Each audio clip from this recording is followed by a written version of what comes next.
Dubai Creek Tower was meant to be a super tall building, the tallest ever at 1,300 meters high. It was supposed to be a real architectural wonder. But here's the thing, even though they started building it 6 years ago, they only finished the bottom part, like the foundation. They didn't even begin to build the tower itself. So what's the story behind this? Is the project a big flop? Let's dive in and find out on Superstructures.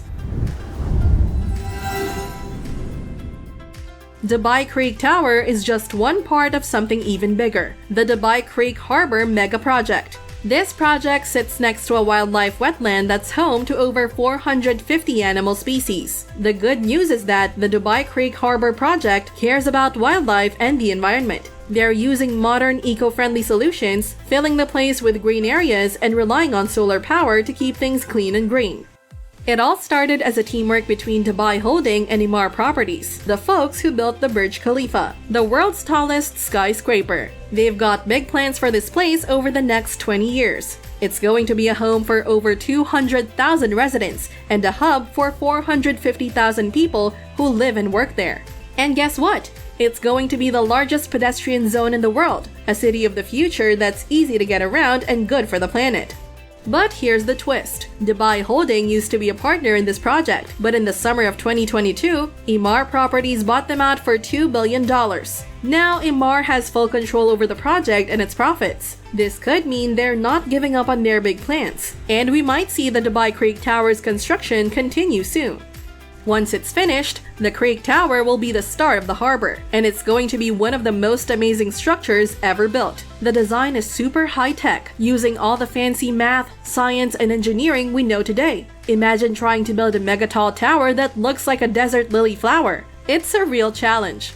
To make it this tall, the tower gets help from a network of steel cables that stretch 110 kilometers. These cables also create cool visual effects. The tower will shine with light during the day and night, thanks to a special glass covering. Plus, it's going to be eco-friendly, powered by solar energy and good at saving water. The tower's outside will clean itself using a smart cooling system that recycles water. They'll collect water from the creek, from solar panels, and even from hanging gardens. There are also clever shading and door systems that save energy. Up at the top, there's this bud-shaped thing that holds 10 places where you can look out over the city. One of these spots is called the Pinnacle Room, and it gives you a full view all around. But here's the twist. Out of the 200 floors, only 20 will be used for things like offices or homes. So it won't be called a skyscraper even though it's super tall.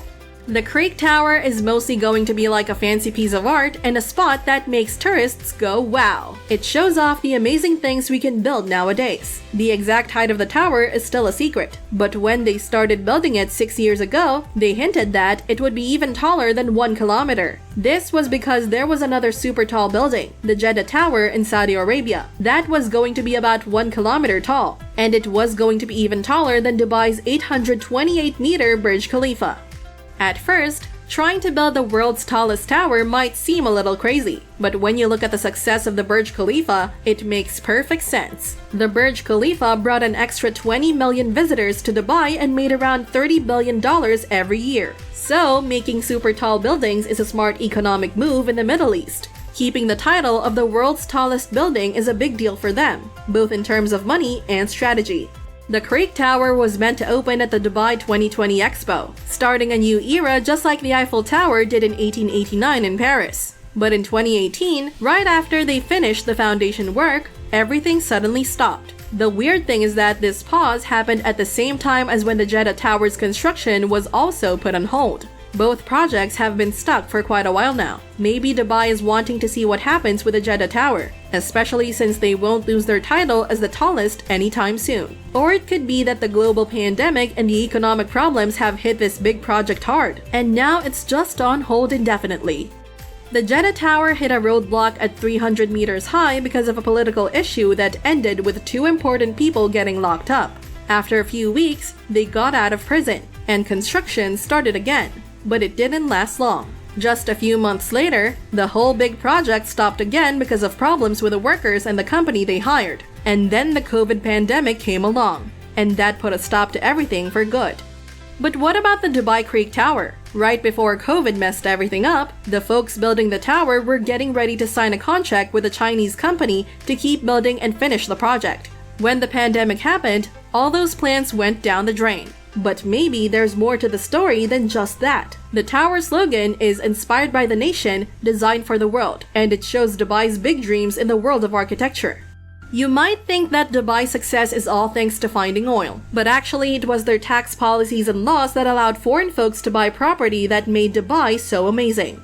Oil gave them a boost, but it was the policies that really made things happen. Until 2018, the UAE was one of the last places with a growing economy that didn't have income tax. It was super easy to do business because of all the tax-free zones. But things changed in January 2018, when they brought in value-added tax. That was just the beginning. Even though the tax rate was low, businesses had to start worrying about taxes and the fines they'd get if they didn't follow the new rules. Then in 2021, they added corporate tax on company profits. Doing business got even more complicated. And that's not all. Besides taxes, the UAE also has to meet the complex and expensive requirements of the UN Agenda 2030. The UAE joined the UN back in 1971. In 2015, the UN started something called the 2030 Agenda for Sustainable Development at a big meeting in New York. The goal is to have growth that's good for the environment and doesn't mess up the climate. They want to save our planet from harm. But here's the tricky part. Every year, they come up with new requirements, not just based on their original plan, but also on new scientific ideas and advice. This means that the first budget of $1 billion for the Dubai Creek Tower just isn't enough to finish the project the way it's supposed to be in these new conditions. The pandemic and the worldwide economic problems have caused a big change. Lots of people started working from home, and that meant big office buildings were empty. Emaar Properties hasn't been able to sell enough properties. And there are just too many flats and offices in Dubai right now, so it doesn't seem like a good time to start another big business project, especially when it might not pay off in the way it used to. A lot has changed for the UAE. They've got new corporate taxes, environmental rules, and problems with getting the things they need. Plus, people are acting differently, and tourists don't have as much money. Amazing buildings like the Dubai Creek Tower always show what's happening in the world. The tower's foundations are like a symbol of hope for a bright future that we hope is on the way. What do you think? Will they finish the tower? Share your thoughts in the comments below. If you're into cool projects like this, make sure to subscribe to Super Structures and ring that notification bell to stay in the loop with our new videos. Thanks for tuning in, and we'll catch you in the next one.